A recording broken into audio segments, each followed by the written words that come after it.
Hello, I'm Larry Taylor, longtime Democratic Party activist and professional parliamentarian. I'm currently the secretary of the Multnomah County Democrats and have held numerous roles over the years, including being a previous chair of both Multnomah and Clatsop counties, a DNC member, a former member of the DPO Rules Committee, a member of the 2016 Democratic National Convention Rules Committee, and I was the 2020 elector who cast their vote for President Biden. Occasionally, disagreements arise over the interpretation of rules.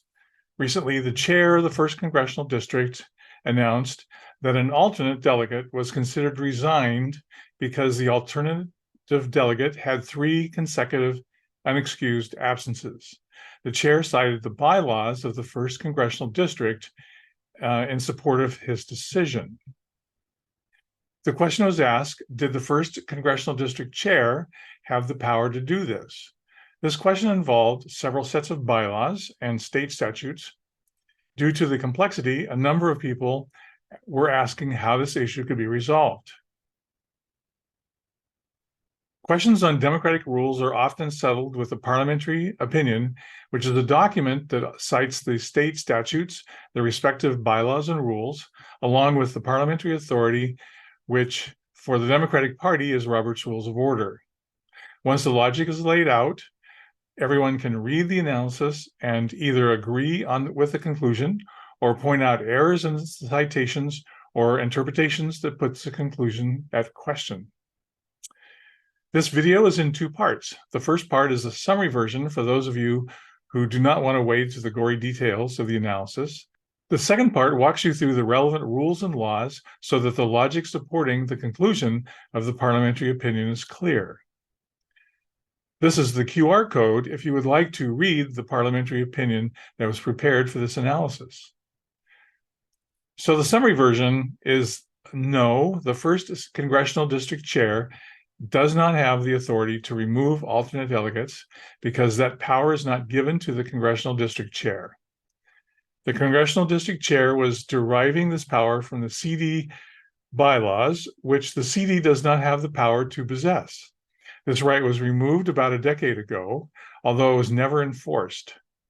There is no conflict between the DPO bylaws and the CD bylaws because the CD is not authorized to have its own bylaws. We will now walk through the detailed analysis, so please stay if this interests you. We will begin with an explanation about how the distribution of power is accomplished in democratic organizations. Initially, all of the power belongs to the membership. Bylaws are the means by which power is shared with officers, committees, and boards. Power is usually shared to make the organization more efficient. For instance, rather than have the full membership vote on each expenditure, power is given to an officer to expend up to a certain limit. There's also one other concept that comes into play, which is the hierarchy of laws. Oregon statutes and federal law predominate. Bylaws of organizations must apply with state statutes and federal law. Practices may be followed as a matter of established custom, as if they are a rule. However, customs cannot conflict with the rules or the parliamentary authority. The State Central Committee is the governing body of the Democratic Party of Oregon, as defined in Article 2, which says the DPO is empowered by state law and the National Democratic Party to manage its affairs and transact its business. The State Central Committee is the governing body of the party, and it may delegate its authority. Committees, on the other hand, cannot seize power. They must have power granted to them explicitly in the bylaws of their parent organization. Let's step back and review how the congressional district committees have evolved over the past couple of decades. Prior to about 2014, the congressional district committees were PACs registered with the state of Oregon. The CDs maintained checking accounts and conducted their own fundraising. The DPO bylaws from January 15, 2005, in Article 9, creates the congressional district committees and gave them the power to have bylaws. It says in Section 3 under duties, At its organizational meeting, each congressional district committee shall elect members to serve on the standing committees of the State Central Committee, elect 2 representatives and 2 alternates to the State Central Committee, and adopt bylaws. Around 2014, the Democratic Party of Oregon directed the congressional district committees to close their PACs and transfer their funds to the DPO, which they did. Since that time, the DPO has reported financial transactions made by the congressional district committees and maintained their funds on their behalf. The provision allowing congressional district committees to have bylaws was removed at some point between 2005 and the current bylaws.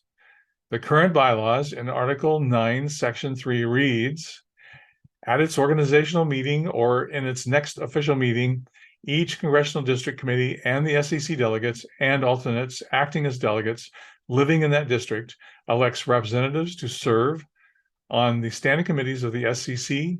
Gender, race, age, physical ability, sexual orientation, and gender identity shall be given strong consideration in the election process. Most significantly, the words "and adopt bylaws," which existed in the January 15, 2005 DPO bylaws, were dropped and do not appear in the current bylaws last adopted August 19, 2023. The removal of these words withdrew the power of the CDs to maintain their own set of bylaws. It has incorrectly been stated that Oregon statutes give the congressional district committees the right to have their own bylaws. There is no Oregon statute which grants upon congressional district committees the power to establish their own bylaws. Statute 284.004, number 1, grants the power to have bylaws to the Democratic Party of Oregon. Oregon Statute 284.004 states, a minor political party or a major political party shall have all the powers granted to a nonprofit corporation under ORS 65.077. For us, this statute states that the Democratic Party of Oregon shall have all the powers granted to a nonprofit corporation. The DPO, as stated in their bylaws, through the State Central Committee, allocates powers to entities such as the congressional district committees. The state statute grants nothing to a committee created by the State Central Committee. Section 4 of Oregon Statute 284 has been cited as to where Oregon statutes grant congressional district committees the right to maintain their own bylaws. However, what the statute says is, if the bylaws of a party designate a congressional district committee as the governing body of the party, then members of the committee shall be directors of the party. So the Democratic Party of Oregon is the governing body of the party, so this does not apply to congressional district committees. Otherwise, Section 4 is silent on the right of subdivisions, such as the congressional district committees, to have bylaws. Robert's Rules of Order in paragraph 50:5 states, when a committee is appointed with power, this means with power to take all the steps necessary to carry out its instructions. Unfortunately, the DPO bylaws do not allocate duties with power to the congressional district committees to carry out their duties. Any rules maintained by the congressional district committees regarding the removal of members would be in conflict with the DPO bylaws and the parliamentary authority, because nowhere is that power granted to the congressional district committees. Robert's Rules of Order provides principles of interpretation to clarify what rules truly mean when questions of interpretation arise. These are in paragraph 56:58 under Principles of Interpretation, numbers 4 and 5. Number 4 says, if the bylaws authorize certain things specifically, other things of the same class are thereby prohibited. And number 5 states, a provision granting certain privileges carries with it a right to be part of the privilege, but prohibits greater privileges. So let's examine the duties assigned to the congressional district committees. As we previously saw, Article 9, Section 3A assigns the following duties. At its organizational meeting or in its next official meeting, each congressional district committee and the SEC delegates and alternate delegates acting as delegates living in that district elects representatives to serve on the standing committees of the SEC. Gender, race, age, physical abilities, sexual orientation, and gender identity shall be given strong consideration in the election process. So duty number 1 is electing members of the standing committees. An additional duty is listed in Article 11, Section 1, Paragraph B, which states, the nominating authority for United States representatives is a committee consisting of all the precinct committee people residing and representing districts within the congressional district. The congressional district committee conducts the nominating meeting. So duty number 2 is conducting the nominating meeting.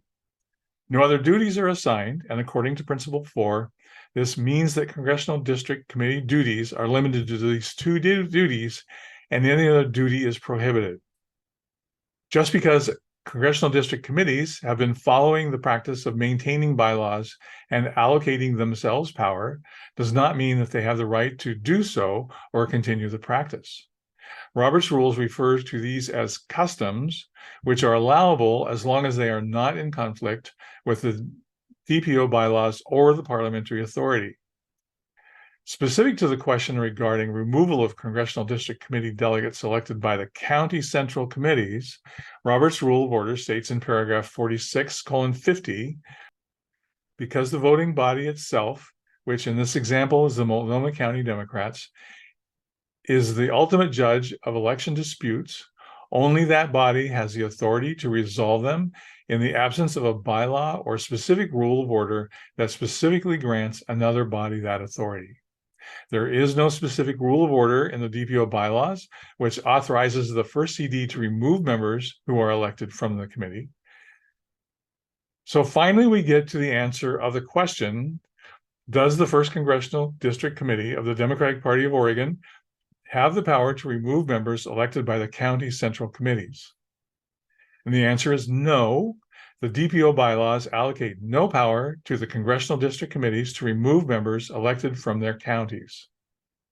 At some point between January 15th, 2005 and August 19th, 2023, the power for each congressional district committee to maintain their own bylaws was withdrawn. Any rules maintained by the congressional district committees regarding the removal of members would be in conflict with the DPO bylaws and the parliamentary authority, because nowhere is that power granted to the congressional district committees. Anyone is free to challenge the logic laid out in this analysis. However, the challenge must be based on rules and not opinions or perceptions of motives or unsupported allegations. Thank you for your time as we work our way through this issue.